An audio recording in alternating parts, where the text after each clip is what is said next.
ചെറിയ കിലോമീറ്റർ ഓടിയുള്ള സ്വിഫ്റ്റ് അന്വേഷിക്കുന്നവർക്ക് 2 സ്വിഫ്റ്റ് ആയിട്ട് വന്നുള്ളൂ കേട്ടോ. 2015 മോഡൽ വീഡിയോ വേരിയന്റ് ഡീസൽ എഞ്ചിനുള്ള സ്വിഫ്റ്റ്, അതുപോലെ തന്നെ 2014 മോഡൽ VXA വേരിയന്റ് പെട്രോൾ എഞ്ചിനുള്ള സ്വിഫ്റ്റ്. ഇതിന്റെ പ്രത്യേകത എന്താണെന്ന് വെച്ച് കഴിഞ്ഞാൽ 2014 ഇറങ്ങിയ വണ്ടി സ്റ്റെപ്പിനി ടയർ ഇപ്പോൾ യൂസ് ചെയ്തിട്ടുള്ള എന്നുള്ളതാണ്. കമ്പനി ഷോറൂമിൽ നിന്ന് അന്ന് വന്ന അതേ സ്റ്റെപ്പിനി ടയർ തന്നെയാണ് ഇപ്പോൾ വാഹനത്തിനുള്ളത്. അപ്പോൾ 4,35,000 രൂപയാണ് നമ്മൾ ഈ വാഹനത്തിന് ആസ്ക് പ്രൈസ് വരുന്നത്. ഏതാണ്ട് 3,60,000 രൂപ അതിന് ലോൺ അവൈലബിൾ ആണ് കേട്ടോ. ഒരു 75 റുപ്യ ഉണ്ടെങ്കിൽ നമുക്ക് ഡൗൺ പേയ്മെന്റിൽ ഇറക്കാൻ പറ്റുന്ന ഒരു വാഹനമാണ്. ഇതിന്റെ എഞ്ചിൻ സൈഡ് കാണിച്ചു തരാം. എഞ്ചിൻ സൈഡൊക്കെ ഷോറൂമിൽ നിന്ന് എങ്ങനെയാണോ വണ്ടി വന്നത് ആ ഒരു കണ്ടീഷൻ തന്നെയാണ് ഉള്ളത്.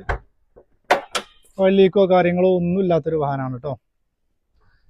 ഇത് നിലവിൽ ഓടിയിട്ടുള്ളത് 54,000 കിലോമീറ്റർ ആണ്. ഹിസ്റ്ററി അവൈലബിൾ ആണ്. അതുപോലെ തന്നെ ഇത് 2015 മോഡൽ വീഡിയോ വേരിയന്റിൽ ഡീസൽ എഞ്ചിനിൽ സിംഗിൾ ഓണർഷിപ്പിൽ 74,000 കിലോമീറ്റർ ജെനുവൻ കിലോമീറ്റർ ഹിസ്റ്ററി ഉള്ള ഒരു വാഹനം കൂടിയാണ് കേട്ടോ. ഇതിന്റെ എഞ്ചിൻ സൈഡും മറ്റേ വാഹനത്തിന്റെ അതേമാതിരി തന്നെയാണ്. റീപ്ലേസ്മെന്റ് ആക്സിഡന്റ് കാര്യങ്ങളൊന്നും ഇല്ല. എഞ്ചിന് കാര്യങ്ങളൊക്കെ നമുക്ക് 100% ഗ്യാരണ്ടി കൊടുക്കാവുന്ന ഒരു വാഹനം കൂടാണ്. ഇന്റീരിയർ സൈഡ് നോക്കുകയാണെങ്കിലും അത്യാവശ്യം നല്ല ക്വാളിറ്റി ഇന്റീരിയർ ആണ്. അടിപൊളി സീറ്റാറ് കാര്യങ്ങളൊക്കെ ചെയ്തിട്ടുണ്ട്. അപ്പൊ നമ്മളെ ഈ വാഹനത്തിന് വില വരുന്നത് 4,70,000 രൂപയാണ് കേട്ടോ. ഏതാണ്ട് ഇതിന് 4 ലക്ഷം രൂപയുടെ ലോൺ അവൈലബിൾ ആണ്. അപ്പൊ ഇതിൽ കിലോമീറ്റർ ജെനുവൻ കിലോമീറ്ററിനാണ്. അപ്പൊ നമ്മളെ വാഹനം ഉള്ളത് മലപ്പുറം ജില്ലയിൽ കാളികാവ് അഞ്ചച്ചോടി എന്ന് പറഞ്ഞ സ്ഥലത്താണ്.